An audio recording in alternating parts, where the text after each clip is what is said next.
ஓம் சாந்தி. ஒவ்வொரு நாளும் நமக்கு என்ன இருக்கணும்? ஒரு இலக்கு இருக்கணும். கூடவே நீங்க எல்லாரும் கேட்டிருப்பீங்க, ஒரு ரூல் இருக்கு. அந்த ரூல் என்ன? 1% ரூல், அதாவது 1% அப்படின்னு சொல்லுவாங்க. 1% ரூல்.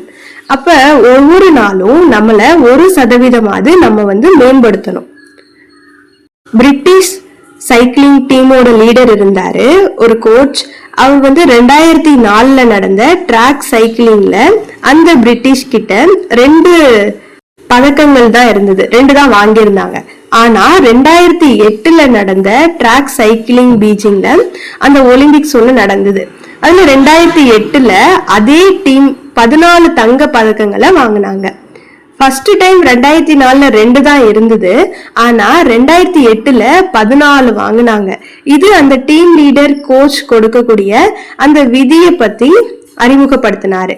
என்ன அப்படின்னா 1% பெட்டர், 1% பெட்டர். அதாவது ஒவ்வொரு விஷயத்தையும் 1% மட்டும் நம்ம மேம்படுத்தணும், அதிகமா கிடையாது.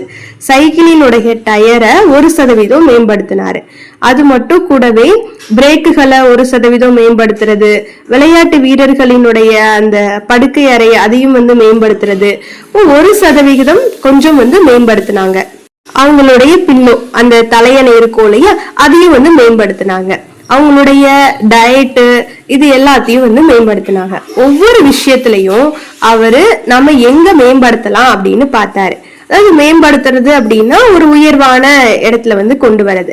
இப்போ ஒவ்வொரு நாளும் ஒரு சதவிகிதம் அப்போ அமர்றதுக்கான சீட்டை கொஞ்சம் வசதியா மாத்தினாரு. அதாவது மேம்படுத்துறது அப்படின்னா வசதியாக மாத்துறது. ஒவ்வொரு விஷயத்திலையும் 1% கொஞ்சம் மேம்படுத்தினாரு. கொஞ்சம் மட்டும் மேம்படுத்துறது, வகுப்புல உட்கார்ற நிலைய 1% கொஞ்சம் சரி செய்யறது. இப்போ அதிகமா வேண்டாம், ஒரே 1%. நீங்க உட்காரக்கூடிய மேசைய 1% சரியா செய்யணும், அதாவது வசதியா இருக்க மாதிரி அமைச்சுக்கணும். நீங்க இந்த ரெக்கார்டிங் செய்றீங்க, அதனுடைய குவாலிட்டியை டெய்லி 1% கொஞ்சம் மேம்படுத்தணும். சுக்தேவ் பாய் அதிகமா வேணாம், கொஞ்சம் ஒரே 1% மட்டும் சரி செஞ்சீங்கன்னா போதும். கேட்கும் போதும் கேட்கறத 1% கொஞ்சம் நல்லா கேட்கணும்.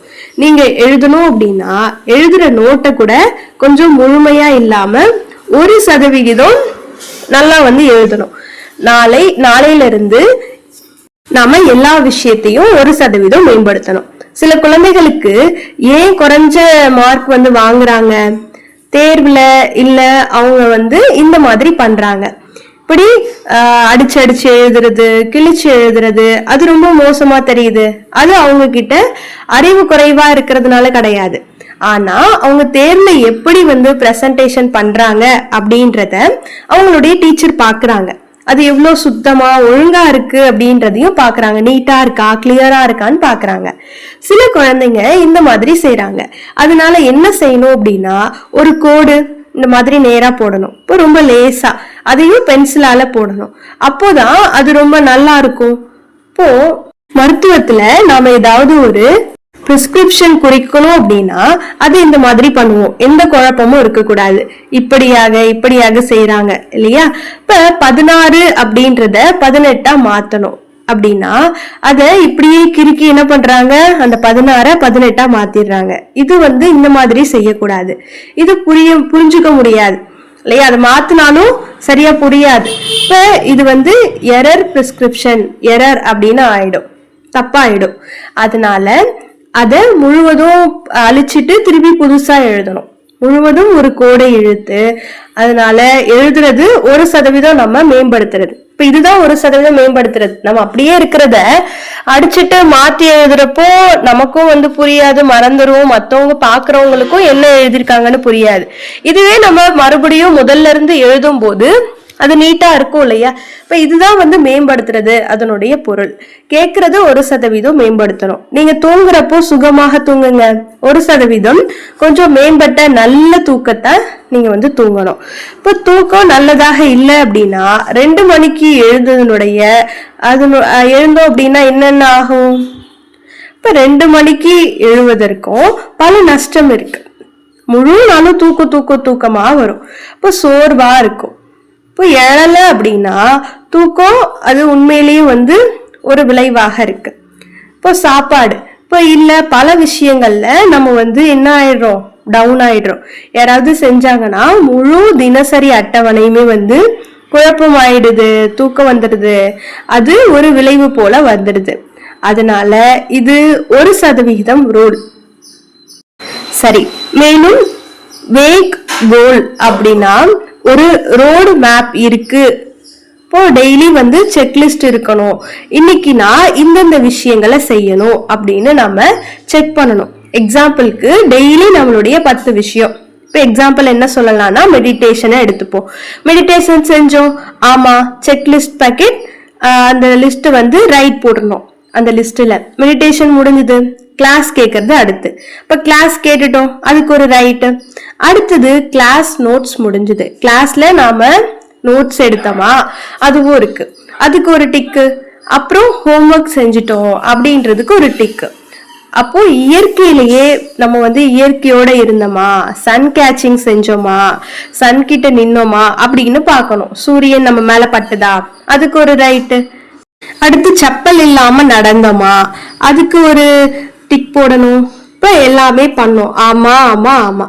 கொஞ்சம் டிஸ்கஷன் பண்ணோம், கொஞ்சம் மொழியில வேலை பண்ணோம். இப்ப சில வார்த்தைகள்ல வேலை செஞ்சோம்.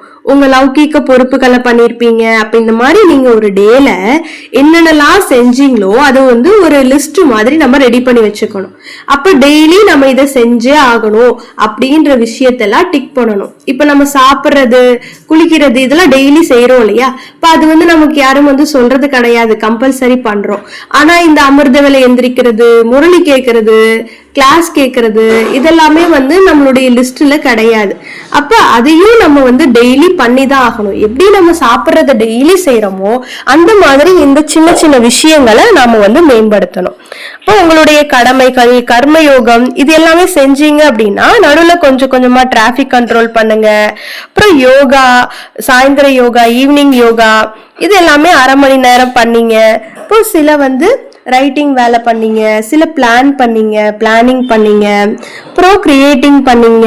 இப்போ ஏதாவது ஒன்று செஞ்சீங்க அப்படின்னா அது எல்லாமே இருக்கும் தானே. அது எல்லாத்தையும் நைட்டு தூங்குறப்போ எப்படி தூங்குறோம், கவலை இல்லாம நன்றி உணர்வோட. நம்ம உடல்ல 36 ட்ரில்லியன் செல்கள் இருக்கு. எத்தனை செல் இருக்கு? 36 ட்ரில்லியன். இது எல்லாத்தையும் ஆத்மா கட்டுப்படுத்துது. நாம முதுமை அடையாம இருக்கணும் அப்படின்னா ஆன்டி ஏஜிங் டெக்னிக்கில் மிகவும் சக்தி வாய்ந்த ஒரு முறையாக சொல்லப்படுது. இதுதான் நம்மளுடைய உடலின் ஒவ்வொரு உறுப்புக்கும் நன்றி சொல்லுங்க. என் கைகளே உனக்கு மிகவும் நன்றி அப்படின்னு சொல்லுங்க. ஒவ்வொரு விரலுக்கும் நன்றி சொல்லுங்க. என்னுடைய விரலே உனக்கு நன்றி. அப்புறம் லிவருக்கு நன்றி சொல்லுங்க, கிட்னிக்கு நன்றி சொல்லுங்க. இப்ப இந்த மாதிரி தோள்களுக்கு நன்றி சொல்லுங்க, கண்களுக்கு நன்றி சொல்லுங்க, மூக்கு, எல்லாத்துக்கும் நன்றி சொல்லுங்க. ஏன்னா மக்களுக்கு அவங்களுடைய உடல் மேல குறைகள் இருக்கு. இந்த முழங்காலுக்கு எவ்வளவு திட்டுறாங்க, எனக்கு மட்டும் ஏன் இந்த மூட்டு வலி வந்தது. நிறைய பேர் வந்து மூட்டு வலி வரும், எனக்கு மட்டும் எதுக்கு இந்த மூட்டு வலி வந்தது, நடக்கவே முடியல அப்படின்னு திட்டுறாங்க. காலையில இருந்து நைட்டு வரைக்கும் இவ்வளோ வலி, அதுக்கு நன்றி சொல்லுங்க. இத்தனை ஆண்டுகளா அது உங்களை நடக்க வச்சிருக்கு. இப்போ கண்ணுக்கு நன்றி சொல்லுங்க, காதுக்கு நன்றி சொல்லுங்க, வாய்க்கு நன்றி சொல்லுங்க, நாக்குக்கு நன்றி சொல்லுங்க, உடலுக்கு நன்றி சொல்லுங்க. இப்போ உடல் பற்றி பேசப்படுது. நம்மளுடைய உடல் ஒவ்வொரு உறுப்புக்கும் என்ன செய்யணும், நன்றி சொல்லணும். இது எந்த டெக்னிக், முதுமை வராமல் தடுக்கிறதுக்கு இருக்கக்கூடிய ஒரு டெக்னிக். இதை வந்து ஆன்டி ஏஜிங் மிக உயர்ந்த டெக்னிக் இதை சொல்லுவாங்க. இது கிராட்டிடியூட், அதாவது நன்றி உணர்வு அனைவரிடமும் இருக்கணும். யாரா இருந்தாலும் சரி, உடனே இதுவரை வாழ்க்கையில எது நடந்தாலும் சரி, இல்லை எது வந்தாலும் நான் இன்னைக்கு இப்போவே உடனே எல்லாத்தையும் மன்னிச்சிடுறேன், போதும். யாராவது எதையும் செஞ்சிருந்தாலும் சரி, நல்லவர்கள் இந்த உலகத்துல மற்றவங்களுடைய நிந்தனையை கேட்க வேண்டி இருக்கும். துவாபரத்துல இருந்து இது ஒரு விதியாக இருந்து வருது. ஏன்னா தீயவர்கள் அவங்களுடைய ஸ்வதர்மம் என்ன, துன்பம் கொடுக்கிறது, வேதனை கொடுக்கிறது, இந்த மாதிரி எல்லாம் வந்து காயப்படுத்துறது, இது அவங்களுடைய சுதர்மம் தான் இருக்கு. ஆனா நல்லவங்க மகத்தான ஆத்மாக்க, இந்த உலகத்துல எந்த மகத்தான ஆத்மாக்கள் இருந்தாலும் லௌகீக வாழ்க்கையில கூட யாராவது ஒரு மருமகள் ரொம்ப குணசாலி ரொம்ப சுவாத்வீகமானவங்களா இருக்காங்க அப்படின்னா அவங்க தன்னுடைய மாமியார் கிட்ட எப்படி நடந்துப்பாங்க? ரொம்ப சகிச்சுப்பாங்க, அன்பானவரா இருப்பாங்க. இதுதான் இந்த சிருஷ்டியினுடைய விதி. உயர்ந்தவர்கள் கூடவே நாமோ இவ்வளவு பெரிய ஸ்ரீமத் ரொம்ப சாத்வீகமான மார்க்கத்துல இருக்கும். இது இந்த மார்க்கத்துல நடப்பவர்களுடைய ஸ்ரீமத்ல நடக்கக்கூடியவங்க. நம்ம இப்ப எல்லாத்தையும் நாம சகிச்சுக்கணும், இதை புரிஞ்சுக்கணும். ஏன்னா ஸ்ரீமத் அப்படின்னா உயர்ந்த வாழ்க்கை, சாட்சாத்காரம் எல்லாமே எல்லாருக்கும் கிடைக்குது. நம்ம சாதாரண வாழ்க்கை ஒன்றும் வாழ்ந்துட்டு கிடையாது. நம்மெல்லாம் யாரு சாதாரண வாழ்க்கை வாழக்கூடியவங்களா? இல்லை. அதனால இதையும் நம்ம புரிஞ்சுக்கணும். இப்போ முதல் வேலை இன்னைக்கு நம்மளுடைய இலக்கு மற்றும் லட்சியம் ரெண்டுமே ரெண்டு வட்டத்தை வரையணும். ஒன்னு இலக்கு, ஒன்னு லட்சியம். எந்த இலக்கு மற்றும் எந்த லட்சணம் கீழே எழுதணும். பாபாக்கு சமமாக ஆகக்கூடிய லட்சணம். ஆகவே இலக்கு மற்றும் லட்சணம் சமமானது. அதாவது பாபா சமமானது, பாபாவுக்கு சமமாக இருக்கணும். இது நம்மளுடைய முதல் ஹோம்வொர்க். ரெண்டாவது ஹோம்வொர்க் என்ன அப்படின்னா ஃபரிஸ்தா கர்மாதீத். கூடவே என்ன வரி ஆட் பண்ணணும்? அது இன்னொரு வரி இருந்தது, பிரத்யக்ஷதா. பாபா பிரத்யக்ஷமாக ஆகணும். இது ஒரு முக்கியமான ஹோம்வொர்க். நான் ஃபரிஸ்தா, அதாவது நான் பூமியில இருந்து கொஞ்சம் மேல இருக்கேன். நடக்கும் போதோ என்ன அனுபவம் பண்ணணும்? நான் பூமியில இருந்து மேல நடக்கிறேன், நான் கர்மாதீத், நிர்லிப்தமாக இருக்கிறேன் அப்படின்னு இந்த ஒரு ஃபீலிங்ஸ் நம்ம கொண்டு வரணும். இந்த ஒரு அனுபவம் பண்ணணும். டிட்டாச்சா இருக்கணும், சன்னியாசி மாதிரி. யோகி, தபஸ்வி, மகாத்மாக்கள் ஒரு கிராமத்துக்கு போறாங்க. இப்போ அங்க 4 நாள் இருப்பாங்க. நிறைய பேர் அன்பு கொடுப்பாங்க, நிறைய அன்பு கிடைக்கும். யாராவது திட்டியும் பேசுவாங்க. அப்புறம் 3வது நாள் 4வது நாள் அங்க இருந்து வெளியில வந்துருவாங்க. இப்போ வந்ததுக்கு அப்புறம் யாருக்காவது ஏதாவது கொடுக்கணும், யாருக்காவது ஏதாவது மீதம் இருக்கா? அந்த மாதாவுக்கு நம்ம தரிசனம் செய்ய விரும்புறாங்க, அந்த மாதாவுக்கு நம்ம ஏதாவது கொடுக்கணும், யாருக்காவது இன்னும் கொஞ்சம் திட்டணும் அப்படின்னு இருக்கா? எந்த பொருளும் இல்லை. இப்போ நம்ம அங்க இருந்து என்ன பண்ணிடுறோம்? கிளம்பி வந்துடுறோம் இல்லையா? இப்போ அரை இரவுல நம்ம வெளியேறிடுறாங்க. இப்போ வீடு கட்ட மாட்டாங்க. ஏன் வீடு கட்ட மாட்டாங்க சன்னியாசிகள்? அவங்க எல்லாம் வீடு கட்டுறதுல இம்சை இருக்கு. வீடு கட்டுறதுல மரங்களினுடைய இம்சை இருக்கு. அந்த இடத்துல பூச்சி, மலர்கள், பல விஷயங்கள் இருக்கு. அதனால அவங்களுக்கு ஒரு சூட்சுமமான விதி இருந்தது. அது அவங்க குடும்ப வாழ்க்கை உள்ளவர்களுக்கு சொல்ல மாட்டாங்க. அது என்ன அப்படின்னா, குடும்ப வாழ்க்கை இருக்கக்கூடியவங்க இதை கேட்டா துக்கப்படுவாங்களாம். ஐயோ நாம ஹிம்சை செய்யறவங்களா அப்படின்னு. ஆனா அது அவர்களுடைய ஸ்வதர்மம், அவர்களின் உடைய தர்மம், இல்லற தர்மம், அவங்களுடைய தர்மம். அது வீடு கட்டுறதுல பெரிய இம்சை இருக்கு. அதனால அவங்க மற்றும் நாம அதிகமாக இருக்கிறது எந்த இடத்துல? அங்க என்ன ஆகுது? அங்க பற்றுதல் ஏற்படுது. கூடவே இங்கே இருக்கும்போது எல்லாத்தையும் செஞ்சிட்டு இருக்கோம், நிர்மோகியா இருக்கும். பொருட்கள் வரட்டும் போகட்டும், லட்சக்கணக்கான கோடிக்கணக்கான பணம் கையில வந்தாலும் உடனே போகட்டும். வந்தாலும் சந்தோஷம் இல்லை, போனாலும் துக்கம் இல்லை. இப்போ ஒரு சன்னியாசி இங்க அந்த நாள் ஓபிடியில வந்தாரு. இப்போ ரொம்ப துக்கமா இருந்தாரு. பல காலமா வந்துட்டு இருந்தாரு. இப்போ நீங்க பார்த்திருப்பீங்க, அங்க தங்குறாரு இல்லையா அவர் சொன்னாரு, எனக்கு 10-12 லட்சம் ரூபாய் என்னோடது திருடிட்டாங்க அப்படின்னு சொன்னாரு.